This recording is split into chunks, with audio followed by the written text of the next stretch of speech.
del carnevale, quindi coriandoli, bambini che ancora non sono vestiti ma che hanno già tutti i palloncini, coriandoli dappertutto. Insomma, è stata una cosa simpatica. Lei sta benissimo adesso, si è ripresa benissimo? Com'è? Si è ripresa tutto bene Sì, adesso? sì, sì, adesso sto abbastanza bene, grazie. Ok. Direi che possiamo partire allora, i Sì, livelli sì, vanno bene. Io le chiederò alcune cose prima di tutto di Verdi, magari partiamo da Verdi, fare una chiacchierata sì. e poi parliamo un po' della sua carriera, eccetera, se Mhm. vogliamo, d'accordo? Ecco, siccome è un programma radiofonico, io partirò introducendola e alla fine, quando la saluto, dopo lei resti in linea, che chiudiamo come se chiudessimo il programma e poi ci salutiamo noi. Va Va bene? bene, Ok? sì. E la voce d'Angelo, Renata Tebaldi, allora, è al telefono con noi. Buongiorno, buonasera, anzi.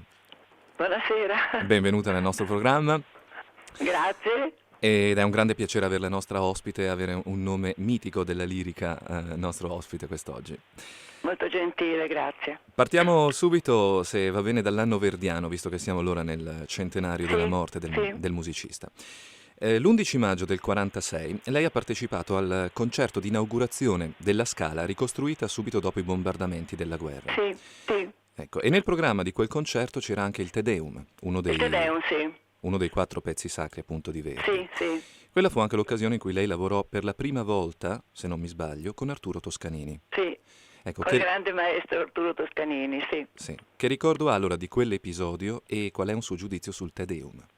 Ma per me è stata una cosa fantastica, non credevo neanche alle mie orecchie quando mi hanno chiamata per dirmi che il maestro voleva ascoltarmi e vedermi e parlare così.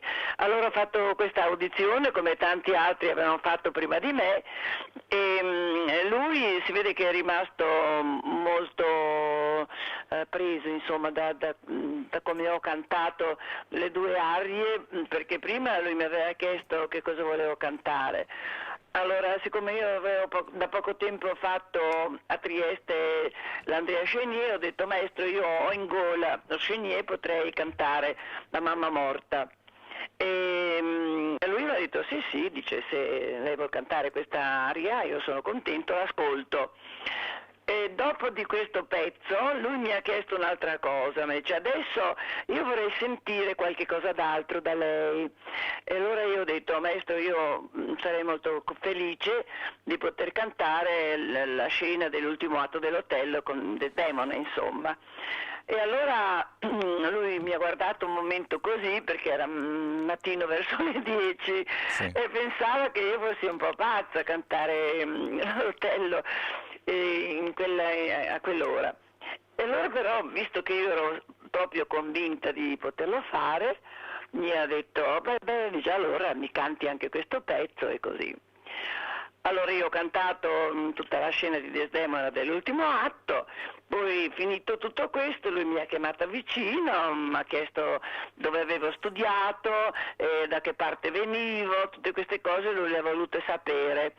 E poi mi ha detto brava, brava, vada. Però io quando sono uscita dalla sala dove lui mi ha fatto l'audizione, ho capito che il maestro stesso aveva detto al dottor Ghiringhelli, l'allora sovrintendente della Scala, Sì. dobbiamo tener conto di questa ragazza perché per come ho sentito io con le mie orecchie, che poi le orecchie del maestro Toscanini tutti sapevano che cosa voleva dire, Certo. dice per conto mio sarà una giovane che farà una grande carriera. Vabbè. E così mi ha salutata, sono andata a casa e dopo un giorno mi hanno chiamato per dirmi che dovevo andare alla Scala a firmare un contratto. Allora io sono rimasta lì un attimo senza dire niente perché non riuscivo a capire. E allora al di là dell'altra parte del telefono mi hanno detto ma signorina non ha capito cosa le abbiamo detto? Sì, dico io ho capito, ma quale contratto? Di che cosa parlate? E dice perché il maestro è rimasto talmente come si può dire? Colpito? Eh? Colpito? Sì, colpito da come avevo cantato, dell'espressione che avevo dato, eccetera, dice, insomma la vuole per l'apertura della Scala col concerto che lui dirigerà. E allora io per poco non cadevo svenuta a queste cose e mi hanno detto lei domani dice deve subito venire a firmare il contratto. Allora il giorno stesso sono andato, ho firmato il contratto e abbiamo cominciato le prove. E ho trovato che questa persona che mi avevano detto che era burbero, che faceva paura, una cosa e l'altra e quell'altra, io non ho avuto nessunissima emozione. Sì, l'emozione appena l'ho visto perché un grande direttore come lui faceva per forza impressione, però dopo un po' io mi sono calmata e ho trovato la cosa molto giusta, eccetera. Abbiamo cominciato le prove e durante la seconda prova c'è un assolo, no? Sì. In questo Te Deum, dove c'è scritto sullo spartito una voce sola. Sì. E allora era quella la parte nella quale io dovevo cantare. E abbiamo cominciato e io facevo tutto quello che dovevo fare. Un bel momento ero in mezzo alle signore del coro e non c'era nessun piano un pochettino più alto che mi desse la possibilità di vedere il maestro. Allora lui un momento è stato lì, poi ha detto insomma qui ho visto che era un po' nervoso e allora ha detto: insomma, la volete capire che questa voce d'angelo me la dovete far venire dal cielo? Caspita. Allora tutti lì muti così, sono venute persone sul palcoscenico, hanno messo delle cose lì di legno per rialzarmi e abbiamo ricominciato da capo. Allora lui tutto felice perché è andato tutto bene, lui mi aveva visto, io vedevo lui che mi dava il tempo e così è andata la cosa. Toscanini, sì, mi dica. E dopo naturalmente lui so che mi ha molto seguita e poi abbiamo fatto il Requiem di Verdi e lui ha detto subito io voglio la Tebaldi e poi veniva al Palazzo dello Sport qui a Milano dove io cantavo, ho fatto il Mefistofele e poi ho cantato anche un'altra cosa che adesso non mi ricordo perché sono passati tanti anni e veniva lui a sentirmi in questo posto per vedere e capire dove arrivava la mia voce anche in un locale insomma che non era adatto per il teatro. E poi da lì insomma è stato il mio trampolino di lancio proprio, sì. Perché poi dopo sono partita per tutte le parti del mondo, sì. Dovevo venire anche in Australia ma purtroppo non è stato possibile, con grande rincrescimento, perché so benissimo che in Australia io ho moltissimi ammiratori che mi scrivono anche, sì. E questa è una cosa che mi fa molto molto piacere. Anche a noi fa piacere averla con noi, comunque con i suoi dischi che sono dappertutto. Sì. Senta, Toscanini allora com'era come direttore e com'era come persona? Perché ha la fama di essere stato un uomo molto burbero in effetti. Sì, lo era, ma veramente però sotto certi punti di vista lui quello che voleva era l'esatta esecuzione di quello che scrivevano i compositori e quello lui assolutamente non ammetteva che qualcheduno facesse qualche cosa che non era scritto e questo già dava molto pensiero a tutti. Quindi... Però io non ho mai avuto neanche un rimprovero, niente, perché poi cantare la messa da Requiem con lui è stata una cosa favolosa, perché insomma certo. Lui era un grande direttore, c'è poco da fare. E così per me è stata una rivelazione veramente. E poi lui era un uomo, dopo l'ho conosciuto anche perché quando sono andata in America, che ho fatto il mio debutto al Metropolitan, lui aveva mandato un telegramma, in bocca al lupo, con grande felicità, e poi mentre ero lì io mi faceva venire a prendere con una limousine per andare dove abitava lui, fuori di New York naturalmente, e l'ho avuto vicino proprio come una persona che non faceva più né terrore né niente, anzi era un uomo che insomma faceva un piacere enorme stare vicino a lui, ecco. Benissimo. Ecco, il Requiem allora, era l'anno santo, no? Il Sì, 1950. sì. E un suo giudizio sul Requiem di Verdi, allora, come interprete, come soprano. Scusi, non ho capito bene. Un suo giudizio sul Requiem di Verdi. Sì, Cosa ne pensa? Cioè, per canta... per me è il finale, insomma, il Requiem è una partitura che penso che sia una delle più difficili di Verdi, Mm. nonostante tutto il resto che lui ha composto, ma che prende molto perché naturalmente ci sono delle cose da fare che io li sentivo anche molto con tutti questi pianissimi col fiato così tenuto lungamente. Era lui, non ha mai fatto a me un'osservazione perché oltretutto io ho avuto anche il piacere di stare vicino a lui e quindi se avesse voluto dire qualche cosa che non andava me lo diceva senz'altro, ma proprio ci siamo trovati enormemente d'accordo, ecco. E quindi sono stata molto felice, per me è stata una serata indimenticabile perché si immagini che in meno di un anno hanno ricostruito la Scala appunto per avere questo grande direttore d'orchestra che ritornasse al suo teatro, Certo. perché il teatro alla Scala era di Toscanini, Certo. ecco. Dopo lui è dovuto andare via per diverse ragioni e il ritorno di questa grande persona ha fatto sì che è stato un grande evento e i milanesi si sono rimboccati le maniche e hanno fatto tutto perché potesse appunto nel giorno definito dell'apertura della Scala tutto fosse pronto.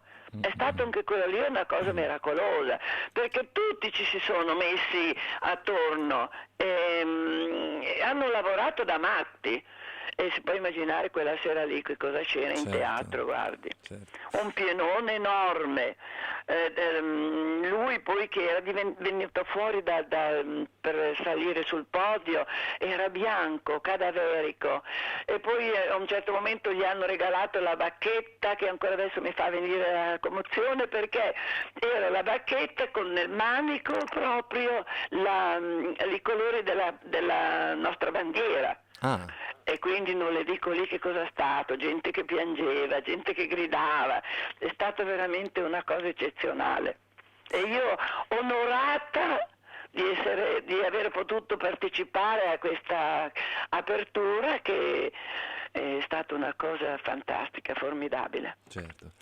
Allora, il ruolo di Desdemona nell'Otello, che lei aveva portato appunto, come ricordava, anche nell'audizione fatta con Sì. Toscanini prima, che è uno dei suoi cavalli di battaglia, cioè Ma quell'Ave io ne Maria. ho cantati parecchi di Otelli, sì, dicevano tutti che era una parte che era proprio quasi stata fatta per me, Beh, c'è era molto bella, sì, è veramente un ruolo meraviglioso. quell'Ave Maria dell'ultimo atto che è Sì. esemplare ed Pensi che quando emozionante. io cantavo nell'Otello, ho fatto tante recite anche col grande maestro De Sabata, Sì.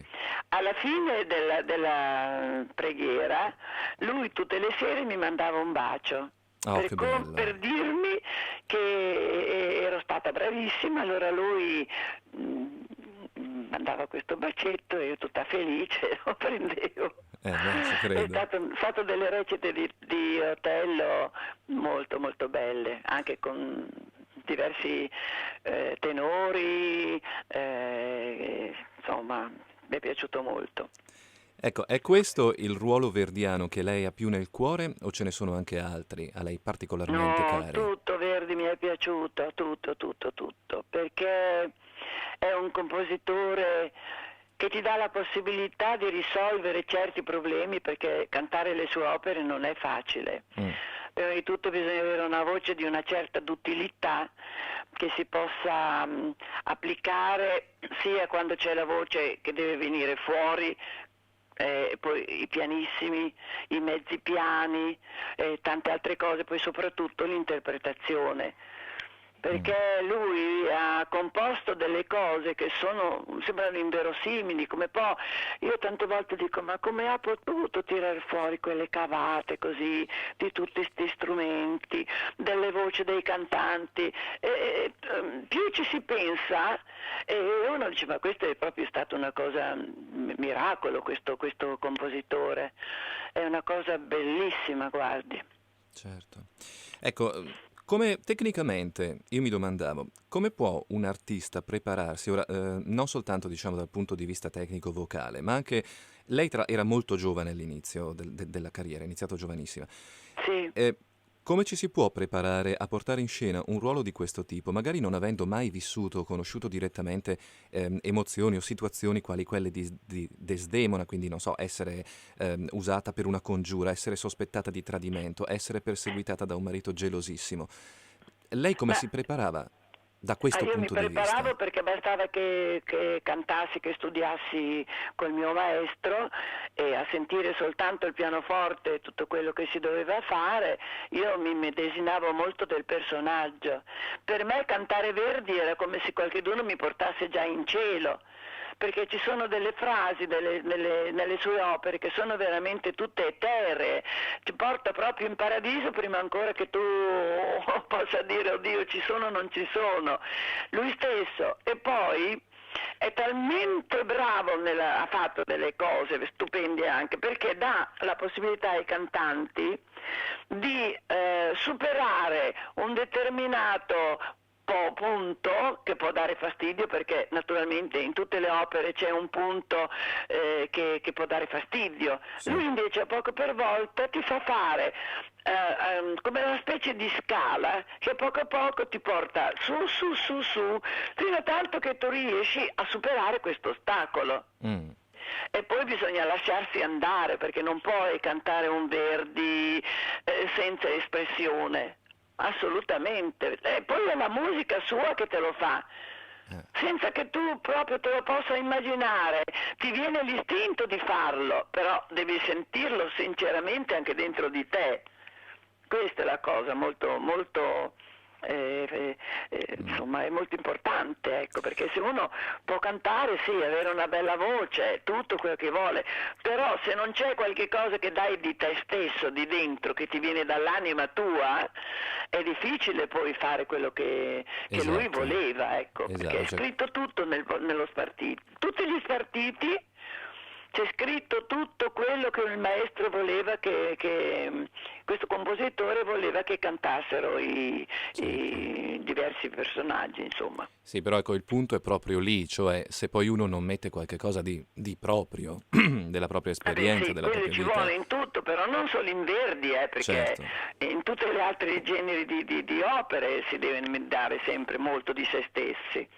Ecco, dal punto di vista di un soprano, che differenza c'è, per esempio, tra l'affrontare il repertorio di Verdi e il repertorio di altri compositori, quali, non so, Puccini o Giordano, Cilea, cioè che cosa contraddistingue? C'è qualcosa che contraddistingue particolarmente Verdi, Beh, secondo certo lei? che ogni compositore ha il suo modo di mettere musicalmente, no?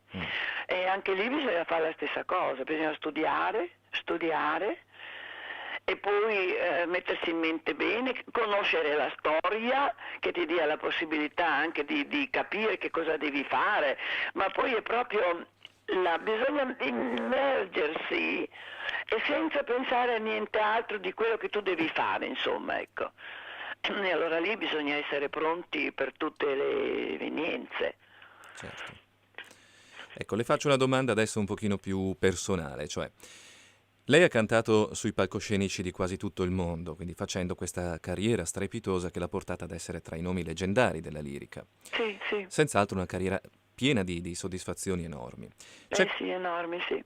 c'è qualche cosa che Renata Tebaldi persona, Renata Tebaldi donna, ha dovuto sacrificare alla Renata Tebaldi artista? Beh, sì, molte cose, perché io per esempio ero sempre molto attenta a non andare fuori, a non fare cose che magari dopo mi potevano anche sbilanciare, così sono sempre stata molto attenta. E poi ho avuto una grande cura della mia voce, perché a poco per volta sono poi arrivata a fare tanti ruoli che se non avessi avuto quella possibilità di andare con i piedi a poco, avanti, non l'avrei neanche potuta fare, perché io cominciando da Verdi sono andata a finire poi che mi sono trovata a fare la Gioconda Sì, e la Fanciulla del West di Puccini. sì. Sono due ruoli che fanno tremare tutti. Mm. Io facendo quello, tenendo conto della mia voce, prima lasciavo delle altre cose, per esempio, non so, mi hanno fatto fare la Tosca che io avevo appena cominciato a cantare e l'ho fatta perché dovevo far conoscere così, però quando mi sono resa conto sul palcoscenico di quello che voleva dire, non solo il canto di Puccini che è molto difficoltoso, ma anche quello che ti deve prendere proprio di interpretazione. La Tosca è una Certo, cosa enorme proprio. certo. Mm.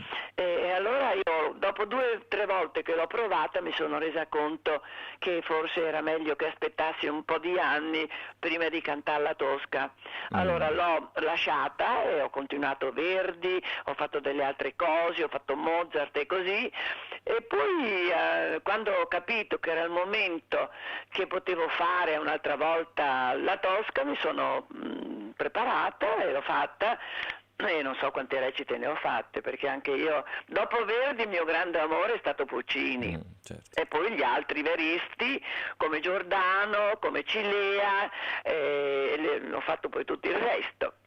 Così ho avuto un repertorio piuttosto, insomma, Vasto. che valeva molto, Certo. ecco.